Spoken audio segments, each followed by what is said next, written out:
All right, so we are here at the Cleat Anchor on Lower County Road in Dennisport. I'm out here with the executive chef, Mason Pryme. So, first of all, tell us about what makes Cleat Anchor a must-visit for locals and visitors. Why should people come and check it out?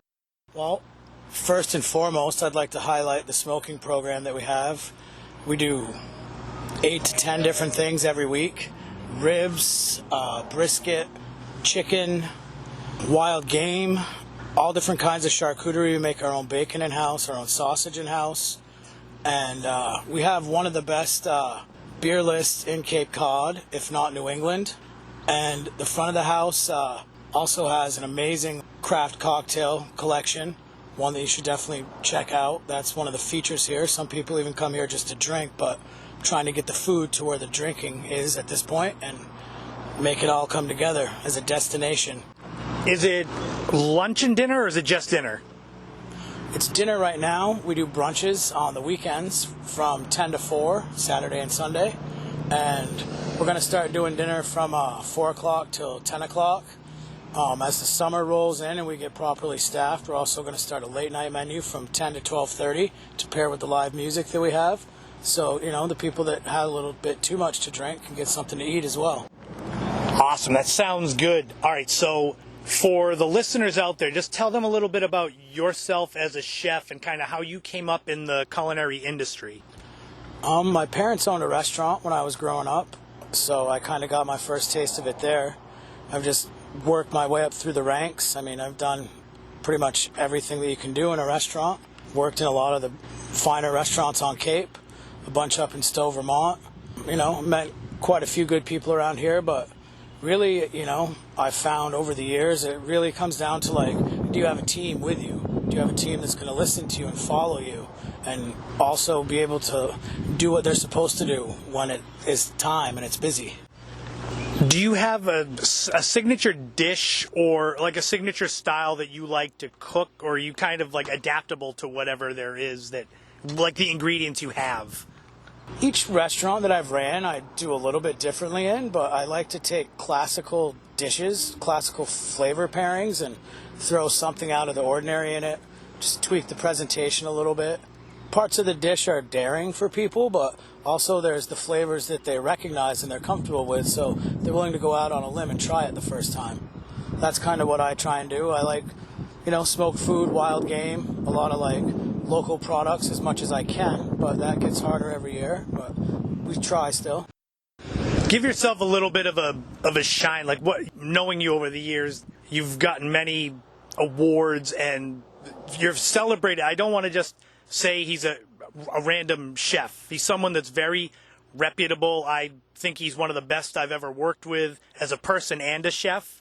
So I wanted to kind of let you promote yourself for people that may not be familiar with you, with Cleat Anchor. Just a chance to give yourself a little bit of a shine, to pump yourself up, because you're way more humble than you should be, and that's coming from someone that's known you for years. I don't feel very humble, but I've owned my own restaurant before for a few years. We won the Open Table Diner's Choice Award for food back-to-back years, 2018, 2019. That was the Flats in Brewster. Unfortunately, it's gone now. I worked at a bunch of places. I got my chops up in Stowe, Vermont. I did my apprenticeship under one of the top 50 chefs in the U.S., Yves LeBay. Give him a shout-out as well. I've worked at some of the better places on Cape Cod. I did a 6-year stint at the Red Pheasant with the Atwoods. I was part of the growing up process at Mooncuster's Tavern. I've worked around at 8 or 10 other restaurants. Here they're allowing me to continue what I wanted to do at my restaurant, and I'm kind of taking what they already had as a cornerstone and molding my techniques and flavor pairings into that and the things that I enjoy to do, and they love to have me here, and I'm excited to be here. It's one of the best management teams I've ever worked for. The owners are young, hungry, amazing, extremely intelligent. They're also very accoladed as well. In addition to the Cleat Anchor, I know that you are working hard at the Southside Cantina, which is located across the street. Tell us a little bit about that spot. Well, we're doing kind of a play on like high-end Mexican street food over there. More of a light atmosphere. It's cantina style. There's a lot of like music, dancing, drinking. A lot of great food too. We brought in like a new chef this year. He's doing great over there. The food is amazing. It's authentic. Be hard pressed to find better Mexican food on Cape Cod, in my opinion.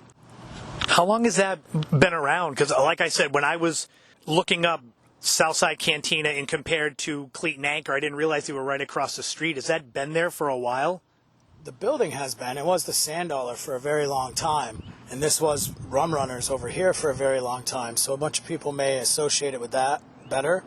But this is the 5th year for the Cleat Anchor. It's the 2nd year for the Southside Cantina. And so you brought up Rum Runners. A lot of longtime Cape Codders will remember that spot.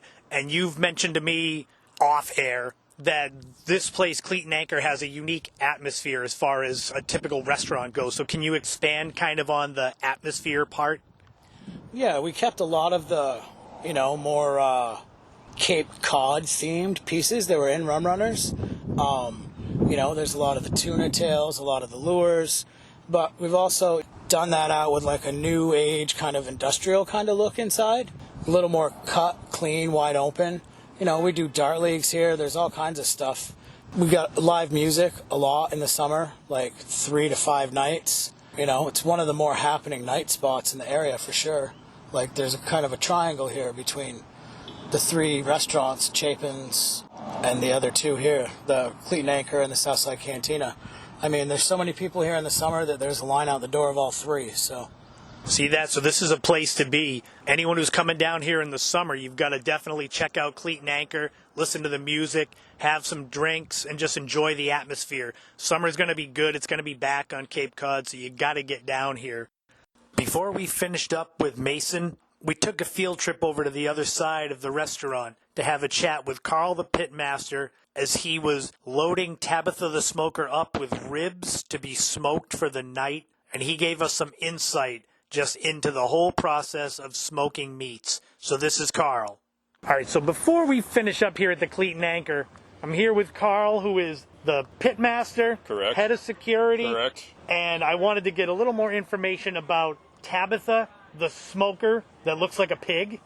She was handmade in Harwich by Michael Call at Envisioned Ironworks. He went to high school with the owners, Chris and Tony Pons. He's done metalwork for us before, all of our repairs and whatnot. They wanted a smoker, and Tabitha came from that. And how much can this hold?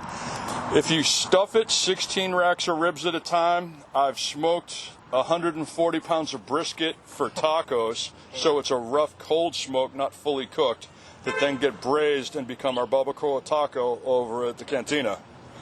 I've done 13 pork butts in this pig, and that's stuffing things. You have to be on your P's and Q's, as you don't catch things on fire at that point. 16 racks of ribs is pretty much pushing it, or 70 pounds of chicken wings at a time. Sometimes you split it up between the pig and the hot box. And you also said that this draws a lot of attention. Quite a lot of attention. So like any little boy who goes by thinks it's a train. Oh man! Or you see a pig with smoke coming out of it.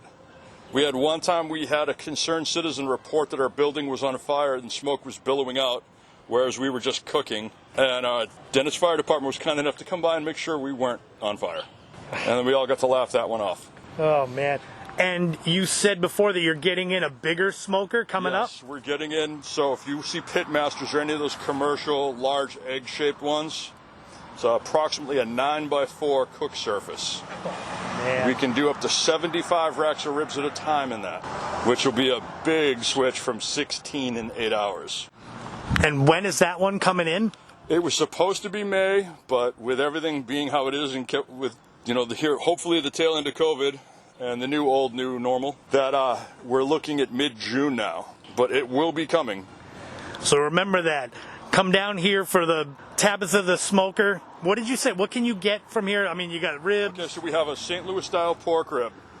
We have a jumbo chicken wing. We have pulled pork. We also have our own homemade sausage. We smoke brisket points for our charcuterie program. We recently added chicharrones So like it's a smoked and then fried pork belly. We make our own homemade bacon in the smoker. We smoke our own salmon for gravlax for brunch. So if you want the most delightful salmon, smoked salmon bagel you've ever had, come see us at the Cleat. That sounds great. There's the smoked vegetable program that we do. There's other stuff I smoke in here. If you drive by Lower County Road, it's outside. You can see it from the street. Just make sure that if you come up to see it, it's not a train. Don't ride it. And don't get too close because it's hot. Very hot. And the town would frown on that. And I liked my job, so please don't. Thank you so much, Carl, for expanding a little bit on Tabitha the Smoker. And I will do my best to stay out of your way as you're about to get more ribs, I think, from Mason. No problem whatsoever. Thank you for coming. I wanted to conclude with, obviously, for people that don't know, Mason and I worked together years ago at another restaurant. That's how I got to know him and his skill as a chef. And obviously, for me, my passion is more arts and creative and the podcast, etc. So for you, someone who's been a lifer, what is it about the culinary industry that you enjoy most? Because it's a tough business at times, but yet you thrive and succeed everywhere you go. So what is it that keeps you going? I just like to create things with food. I mean, food is, I've always liked it. If you look at me, you can tell that.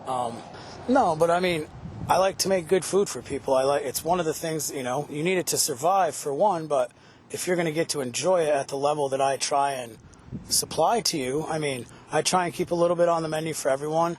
I try and create things that no one else has done. I've accomplished it a few times, but it's, it gets harder. I just like to recreate things and put my own twist on them, and I get a sense of accomplishment out of it. I like the organized chaos, let's say. Without that, my mind would wander off in too many places. So it keeps me entertained. It's hard work, but you either love it, and if you've been in it as long as I have, or you don't, and you get out of it quickly.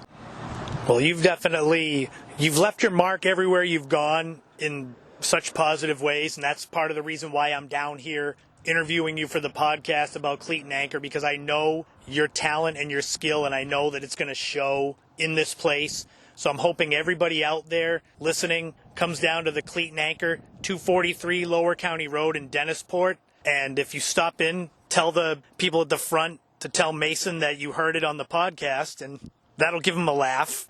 Thank you so much, though, Mason, for joining us.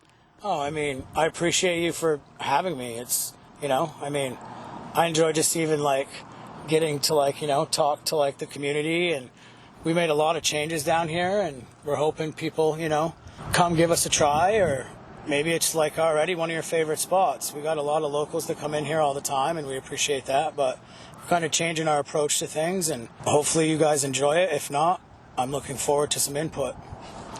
Thank you so much, and definitely check out Cleat Anchor.